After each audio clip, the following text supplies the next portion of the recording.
انسان کے دل کی مثال ایک قلعے کی طرح ہے اور شیطان ایک دشمن ہے جو قلعے پر حملہ کر کے اس پر قبضہ جمانا چاہتا ہے۔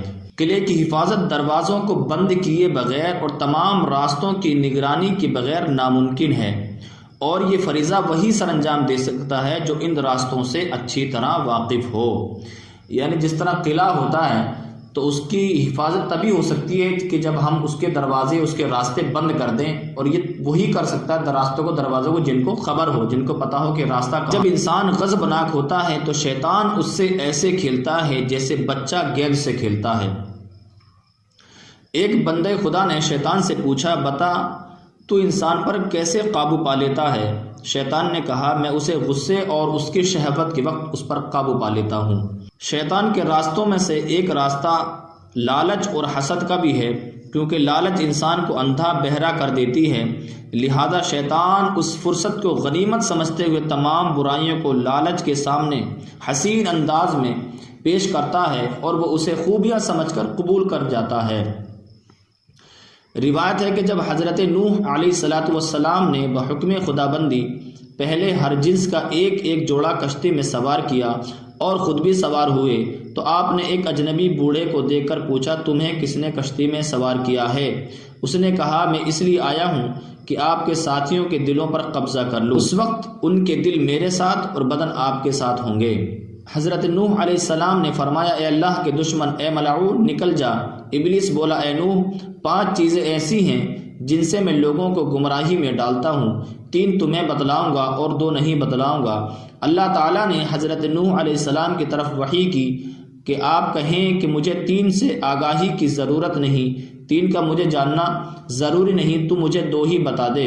شیطان بولا، وہ 2 ایسی ہیں جو مجھے کبھی جھوٹا نہیں کرتی اور نہ ہی کبھی ناکام لوٹاتی ہیں، اور انہی سے میں لوگوں کو تباہی کے دہانے پر لا کر کھڑا کر دیتا ہوں۔ ان میں سے ایک حسد ہے اور دوسرا لالچ ہے۔ اسی حسد کی وجہ سے تو میں راندہ درگاہ اور ملعون ہوا، اور لالچ کے باعث آدم علیہ السلام کو ممنوعہ چیز کی خواہش پیدا ہوئی اور میری آرزو پوری ہو گئی۔ شیطان کا ایک راستہ انسان کا پیٹ بھرا ہونا بھی ہے، اگرچہ وہ رزق حلال سے ہی بھرا گیا ہو، کیونکہ پیٹ کا بھر جانا شہوتوں کو ابھارتا ہے اور شیطان کا یہی ہتھیار ہے۔ روایت ہے کہ حضرت یحییٰ علیہ السلام نے ایک مرتبہ شیطان کو دیکھا، وہ بہت سے پھندے اٹھائے ہوئے تھا۔ آپ نے پوچھا، یہ کیا ہیں؟ شیطان نے جواب دیا، یہ وہ پھندے ہیں جن سے میں انسان کو پھنساتا ہوں۔ آپ نے پوچھا، کبھی مجھ پر بھی تو نے پھندا ڈالا ہے؟ شیطان نے کہا، آپ جب بھی سیر ہو کر کھا لیتے ہیں میں آپ کو ذکر و نماز سے سست کر دیتا ہوں۔ آپ نے پوچھا، اور کچھ؟ کہا، بس۔ تب آپ نے قسم کھائی کہ میں آئندہ کبھی سیر ہو کر کھانا نہیں کھاؤں گا۔ شیطان نے بھی جواباً قسم کھائی کہ میں بھی آئندہ کسی مسلمان کو نصیحت نہیں کروں گا۔ شیطان کے راستوں میں سے ایک راستہ مال اور متاع دنیا پر فریفتگی ہے، کیونکہ شیطان جب انسان کا دل ان چیزوں کی طرف مائل دیکھتا ہے تو انہیں اور زیادہ حسین انداز میں اس کے سامنے پیش کرتا ہے، اور انسان کو ہمیشہ مکانات کی تعمیر، چھت اور در و بام کی آرائش و زیبائش میں الجھائے رکھتا ہے، اور اسے خوبصورت لباس، اچھی سواریوں اور لمبی عمر کی جھوٹی امیدوں میں مبتلا کر دیتا ہے، اور جب کوئی انسان اس منزل پر پہنچ جاتا ہے تو پھر اس کی راہ خدا پر واپسی دشوار اور پھر مشکل ہو جاتی ہے، کیونکہ وہ ایک امید کے بعد دوسری امید بڑھاتا چلا جاتا ہے، یہاں تک کہ اس کا وقت مقرر آ جاتا ہے اور وہ اسی شیطانی راستے پر گامزن رہتے ہوئے اور خواہشات کی تکمیل کرتے ہوئے اس ناپائیدار دنیا سے رخصت ہو جاتا ہے۔ فرمان مصطفیٰ صلی اللہ علیہ وسلم ہے کہ جلد بازی شیطانی فعل ہے اور تحمل اور بردباری اللہ کا عطیہ ہے۔ جلد بازی میں انسان کو شیطان ایسے طریقے سے برائی پر مائل کرتا ہے کہ انسان محسوس ہی نہیں کرتا۔ روایت ہے کہ جب حضرت عیسیٰ علیہ السلام کی ولادت ہوئی تو شیطان کے تمام شاگرد اس کے یہاں جمع ہوئے اور کہنے لگے، آج تمام بت سر نگو ہو گئے ہیں۔ شیطان نے کہا، معلوم ہوتا ہے کہ کوئی عظیم حادثہ رونما ہوا ہے، تم یہی ٹھہرو، میں معلوم کرتا ہوں۔ چنانچہ اس نے مشرق و مغرب کا چکر لگایا مگر کچھ بھی پتہ نہ چلا، یہاں تک کہ وہ حضرت عیسیٰ علیہ السلام کی پیدائش کی جگہ پر پہنچا اور یہ دیکھ کر حیران رہ گیا کہ ملائکہ حضرت عیسیٰ علیہ السلام کو گھیرے ہوئے ہیں۔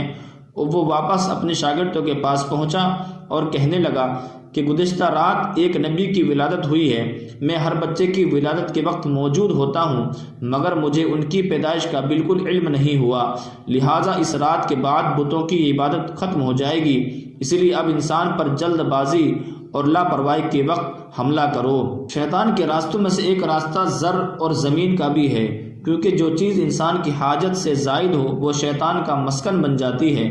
حضرت ثابت رضی اللہ تعالیٰ عنہ کا قول ہے کہ جب اللہ تعالیٰ نے نبی کریم صلی اللہ علیہ وسلم کو مبعوث فرمایا تو شیطان نے اپنے شاگردوں سے کہا، آج کوئی اہم واقعہ پیش آیا ہے، جاؤ دیکھو تو کیا ماجرا ہے۔ وہ سب تلاش میں نکلے مگر ناکام لوٹ کر کہنے لگے، ہمیں تو کچھ بھی معلوم نہ ہو سکا۔ شیطان نے کہا، تم ٹھہرو، میں ابھی تمہیں آ کر بتاتا ہوں۔ شیطان نے واپس آ کر بتلایا کہ اللہ نے حضرت محمد صلی اللہ علیہ وآلہ وسلم کو مبعوث فرمایا ہے۔ چنانچہ شیطان نے اپنے تمام شاگردوں اور چیلوں کو صحابہ کرام رضوان اللہ تعالی علیہم اجمعین کے پیچھے لگایا کہ ان لوگوں کو گمراہ کریں، مگر واپس جا کر کہتے، اے استاد، ہم نے آج تک ایسی ناکامی کا منہ نہیں دیکھا۔ جب یہ نماز شروع کرتے ہیں تو ہمارا سب کیا دھرا خاک میں مل جاتا ہے۔